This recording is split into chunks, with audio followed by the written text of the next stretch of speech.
Welcome to ReConnect with Plant Wisdom. I'm your host, Tigrila Gardenia, nature-inspired mentor and leadership coach. In this podcast, I share ancient and modern knowledge from biology to spirituality about the wondrous ways in which plants can help you lead a naturally conscious life. Hello. It's me, Tigrila Gardenia, with ReConnect with Plant Wisdom.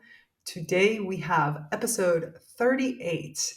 How to best use the Epagomenal Days to supercharge your projects. Pretty unique little title there, huh?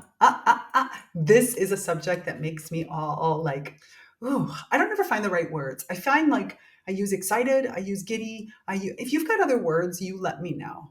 But this is one of those episodes you're going to want to lean into and really listen to, because beyond the plant wisdom, this brings the power of the plants in with the plant powers of divinities. So you are not going to want to miss it. So without further ado, I present to you episode 38. Enjoy.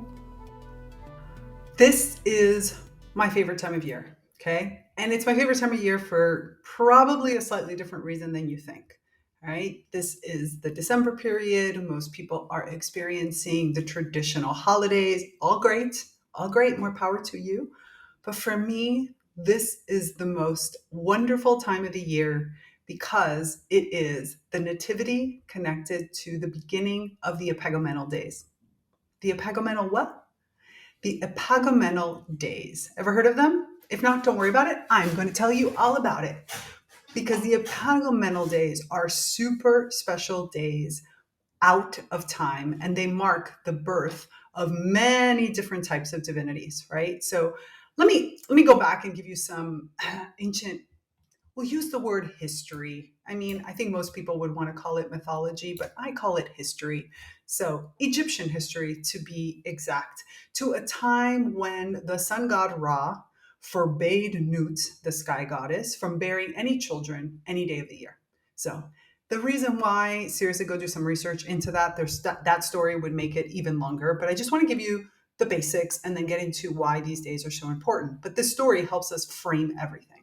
So why he really did this, what the heck sun god Ra was pissed off at the side goddess Nut about, nobody really 100% knows. Probably because, he was the second in command. And if she had children, he would be behind all those little kitties in order to get a shot at the power. But call that an educated guess, right? We're not 100% sure. Anyways, Nut goes off and asks Thoth, the god of wisdom, for some advice. He chews on the problem for a while and then hatches a plan. Now, Nut would gamble at something called drafts. I don't know. Everybody pronounces it different. It's basically an ancient form of checkers, okay? With Khonsu, the god of the moon. Moonlight, god of the moon, right?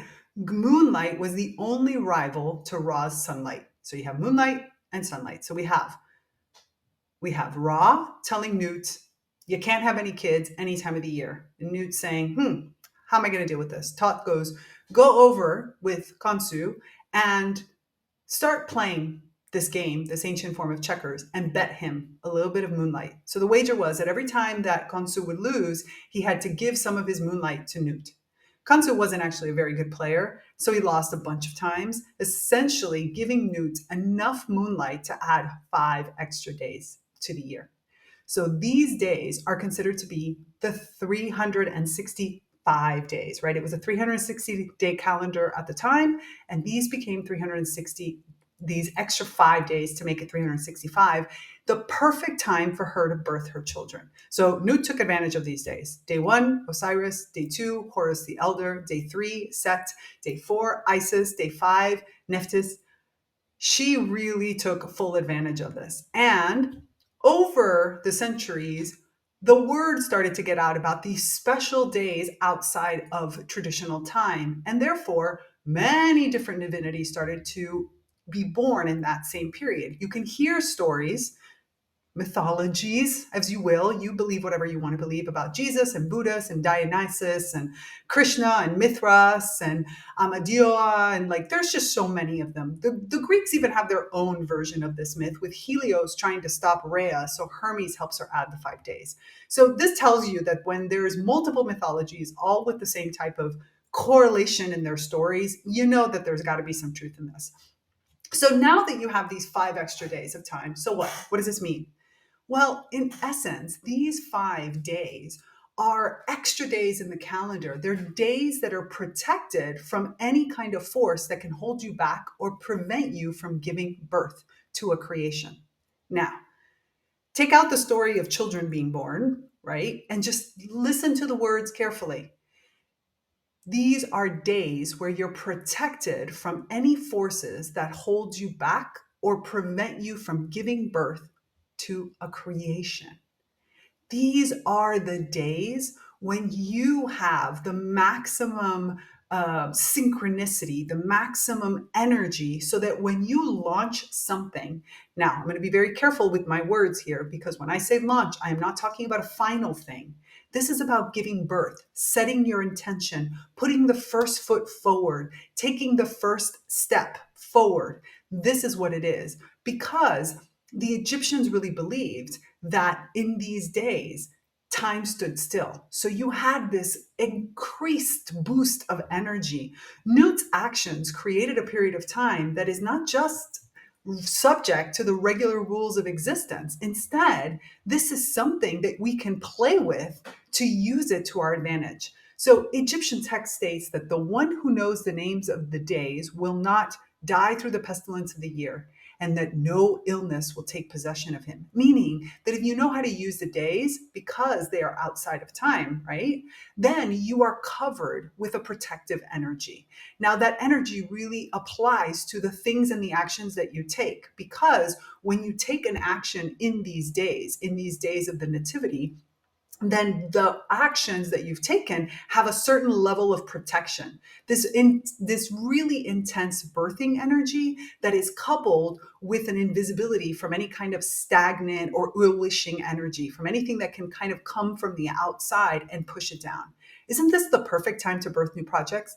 And doesn't this now make sense as to why we do New Year's intentions, right? Our New Year's intentions, the intentions we set in the year, especially if they're coupled with some kind of action, fortifies them. So when you just set an intention, that's great, but that's not really using the Epagomenal energy, right? In order for me to use the Epagomenal energy, I want to really give them a sign that I'm serious about this. For Damanhurians, we believe that the Epagomenal days are endowed with like a special temporal density, you could say, that protects these future ventures that are born during these time.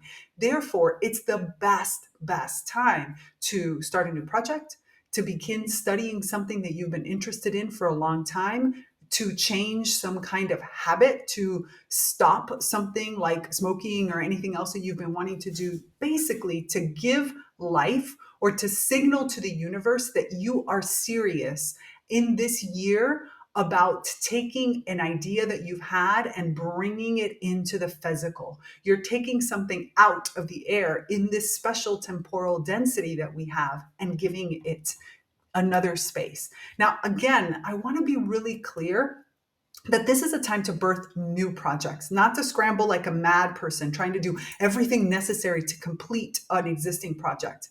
Because really, this isn't about completing things per se. This is about giving a new start. So if you have a project that's been going on for a long time and you feel like you've been stuck, this is a great time to work on that, to like kick it into the next year.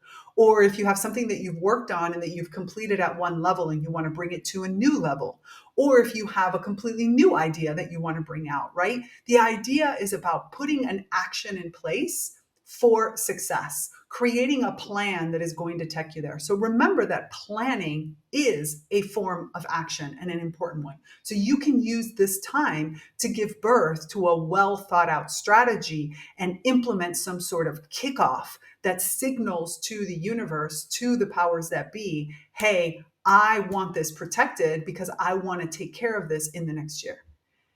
Now, here's another really special piece. But before I tell you about that, I want to share with you one of our eco-conscious business partners. These are the people that are taking our planet in the right direction. I really want to share with you why they're so important. When I first started podcasting, I have to admit, I had no idea how any of this stuff works. I didn't know what a platform was. I had no idea how your episodes got on the air. I knew nothing. And so I did a lot of research. I spent a lot of time. And in the end, I found Zencaster. And I chose Zencaster because it's super easy to use. You get high quality recordings, and you really get a sense that you understand how to use it from the moment that you get in there. So if you're thinking about podcasting this year, if this is the year you're going to start, then I highly recommend you go to zencaster.com/pricing and put in my code NCC Sprout to get 30% off the first month of any Zencaster paid plan. I really want you to have the same easy experience that I do, and I don't want you to have to waste all that time looking for the best. You might as well go with what's tried and true. Go to zencaster.com/pricing and use code NCC Sprouts. I'll put it into the show notes for you. Okay, so here's the thing. 5 days, it's not really a lot of time, right? It's not enough. But fear not, even here, the Dominarians have your back, right? Living in a spiritual eco community with a very rich alchemical, theurgical, magical history has its benefits. Going back through the ancient literature, you may have found references to rituals and offerings that were made during these Epagomenal days. And most of them were kept by Segment.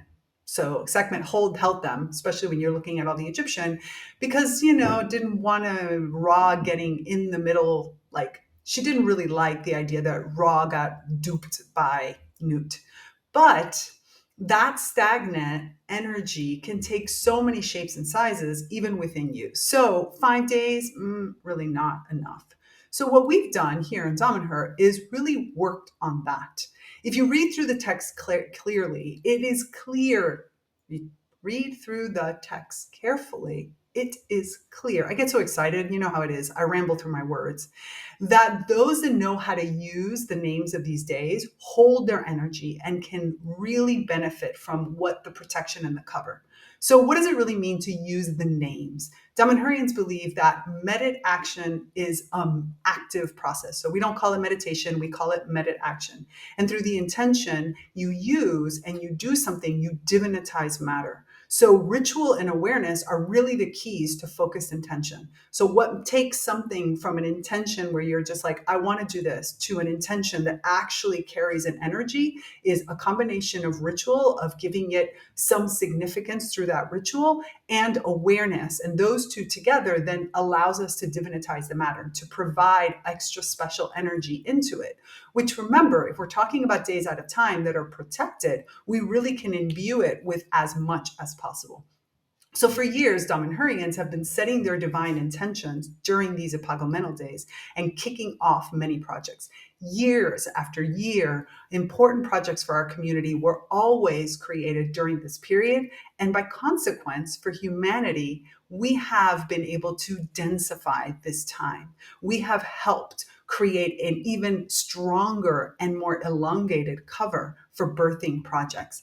By constantly saturating this time with reflections and planning and research and gathering and action, highly charged action, we have learned how to dilate time. So what was once 5 days can become 7 or 10 or 16, or sometimes actually it can become a full month. So for us as Damanhurians, our role in this, what we feel is our gift to humanity, is to saturate this as much as possible through our actions in order for all of humanity to benefit from an extension of the Epagomenal days, from 5 to much more. So this year, the Nativity lands on the 28th of December. And from the 28th of December on, we start the Epagomenal days, which means this is your time. This is your chance. When you're thinking about New Year's resolutions, when you're thinking about your intentions, whether it's your intentional word for the year, or you're thinking about what you want to put into practice, now is the time to give it a little shape. Now, you don't have to do it all. You don't have to create the entire plan, but you do want to give it an honest, aware, call it a skeleton, right? You want to give it a base. You want to bring in your allies. This is the time to really call in your plant friends. I know it's winter, and for those of you that are in the Northern Hemisphere, you might think they're asleep, but they're not asleep. Remember, plants during this period have a moment of reflection. They have pulled in during the autumn time everything that is most important to them, all of the nourishment that is necessary, and they are using that and bringing that within themselves. So they themselves are starting a process during the winter of using all of that and of creating their own intentions for the spring, right? So you could think of this as a reason why spring is when everything buds, because I use this Epagomenal Day energy to put and set my intentions, to create those first chemical reactions that are necessary for me to be able to bud right away in the springtime. And that's what I want you to do. So if you have a big project coming up, or if you have something that you really want to create in 2024, now is your time to give it some shape. Now is the time for you to set the intention. Now is the time for you to put some action into it. And this is also a time for you to expand, to help other members of your community improve their own connections, for you to help others create their situations, because even that is an intention that you're setting for everyone. So it really is important for you to share what you're doing, because when you hold that intention for yourself, you sort of keep that energy cooped up within you. If instead you take whatever you're creating or you help others create, you magnify that energy. So this is really a time for sharing out. Your visibility enhances the magic. So for example, even just going into the naturally conscious community and sharing what you're planning can really inspire another person who in turn contributes to the community, and then they take action in their own life, and then they share what they're doing. And do you see how this magnifies?